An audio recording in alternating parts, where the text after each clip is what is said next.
today's video is actually going to be about Mother Gaia, a brief history on Mother Gaia. What is Mother Gaia? Well, it's actually coined as a spiritual terminology for planet Earth, attributing it as the birthplace of most of creation, where most of life is held in our universe. And it's very interesting because we see different aspects attributed to the name Gaia in history, where it kind of started off from, but also some other words and terminology that are used across different cultures and traditions. So as per usual, I will definitely share some of the research that I've gained on the history and the essence of Mother Gaia, but I'm also going to channel here and there and just see what comes through, because the way that it was sort of brought up to me in my spiritual journey was about Earth being, obviously this living organism, and it really carries a dominance in both masculine and feminine energy, but we call it Mother Gaia because it births so much of life in our universe. And so it's not saying that there's other planets that don't carry life, but really Earth being sort of the mother of our galaxy, of the solar system, if you will, holding, known evidence of life itself, birthing that life. So that's where kind of mother comes from in terms of that terminology. But Gaia, or Gaia, is the primordial earth goddess in ancient Greek mythology. So some of what we're going to touch on is not just only the mythical side, the sort of storytelling around planet Earth in ancient traditions, ancestral cultures and stories, but also in the sort of more practical sense of its connection to the earth element and the root chakra. So in mythology, it has that kind of connection to Greek mythology. It's considered the personification of Earth itself, which we obviously talked about. It's not just a deity of the earth. Gaia is the earth itself as a living, conscious being. In Hesiod's Theogony, circa 700 BCE, Gaia is actually one of the first primordial deities giving birth to Uranus, the sky, even though we know Uranus to be the planet. But according to Hesiod's Theogony, sort of that mythology sense, Uranus is known as the sky. Earth, Mother Gaia, gave birth to her consort, with whom Uranus births the Titans, and Aurea, or the mountains, and Pontus, the sea, representing Earth's landscapes. With Uranus, Gaia births the Titans, including Cronus and Rhea, the giants, the Cyclops, and something here that I found in my research called 100-headed men. Hecaroncheires, I'm probably saying that so wrong, but it looks like there's sort of the mythological connection to 100-headed men.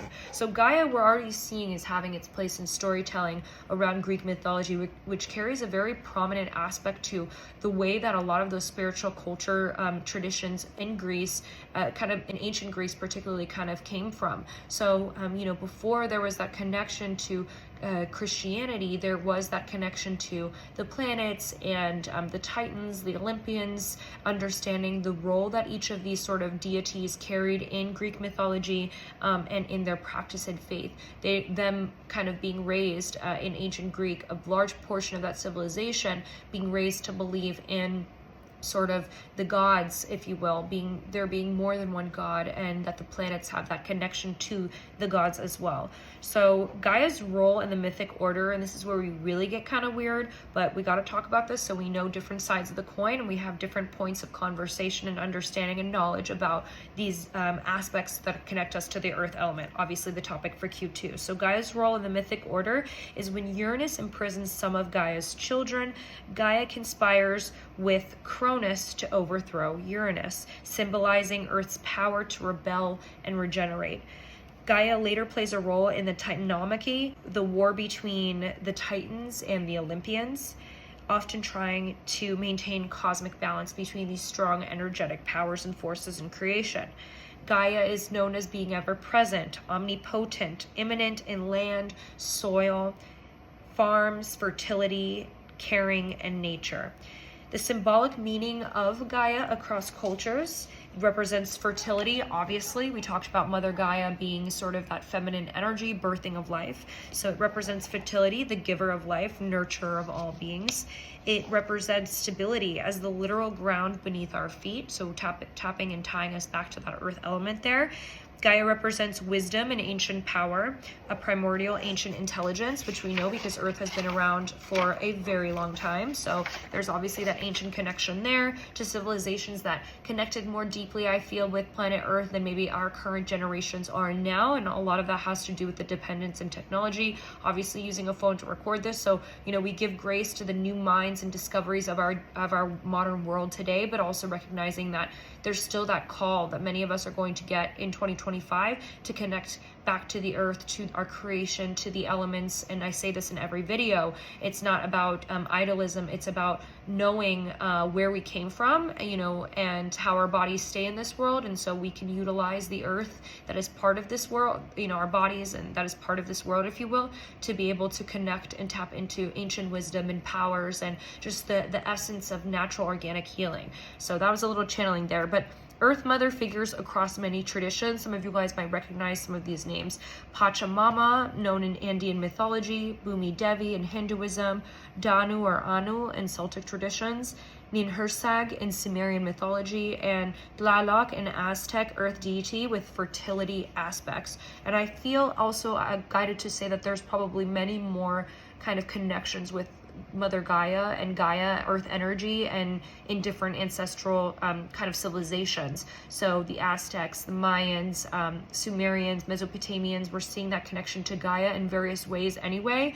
But this was just kind of like a running list, things that are good to know right now. So Gaia in modern times. The name Gaia was actually repopularized by James Lovelock's Gaia hypothesis in the 1970s, which views Earth as a self-regulating living organism. We know this, of course, because Earth regulates. It has that connection to the sun, plants, photosynthesis, etc. Obviously O2 for us, and we expire CO2 for the plants around us. So it's a mutualistic relationship that Earth is providing to many living organisms, and that's why it's known as sort of the mother of our galaxy. The birthplace of most of life starts here in terms of the physical sense. The Gaia hypothesis, the theory, bridges science and spirituality. The biosphere, the atmosphere, oceans, and soil work together like a living system. And I know in mentioning someone who probably is a white explorer, maybe there's some colonialism there. So I know some of that information might be triggering to some people in terms of like, okay, there's no way that Gaia came from someone who was white. I think that the term started actually pre-Mesopotamia in some of the ancient traditions, ancient civilizations, ancient Greek, ancient Egypt, but I think it was maybe pronounced differently. And I think that this modern explorer created this hypothesis in the 70s that sort of recognizes it in the modern world. When technology started becoming more popularized, we had access to different ways of communication that goes beyond sort of the pen and paper, if you will. So that's probably why the research brought up a very like white name, if you will. So we do recognize that colonialism exists. There have been civilizations that have been colonized, but this particular explorer or person, scientist, if you will, I'm being told scientist, studied a lot about living organisms. I'm getting botany, things related to our Earth anyway. So we talked about what this theory, the Gaia hypothesis, sort of bridges, building that science and spirituality. And in modern spiritual and ecological surfaces, Gaia is actually revered as a sacred planetary consciousness, the Earth's mother, awakening us to protect, not exploit the planet. So a few key takeaways I want you guys to leave with. Gaia is the embodied soul of the root chakra. It grounds us, it gives us life, and demands respect. The Earth isn't just where we live. Earth is who we live upon. Honoring Gaia through ceremony, gratitude, and environmental action, it strengthens our spiritual root system, our connection to our root chakra, and the planetary's well-being.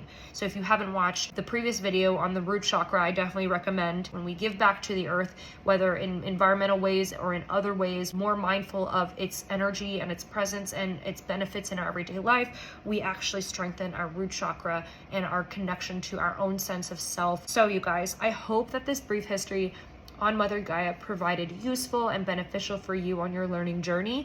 We are going to continue our conversation around the earth element, and the next video coming up is about our personal understanding of our experiences on earth and what happens when an experience basically expires for us, meaning the door has closed and it's time for us to move on. Send you guys all so much love and light, and I'll see you on the next video.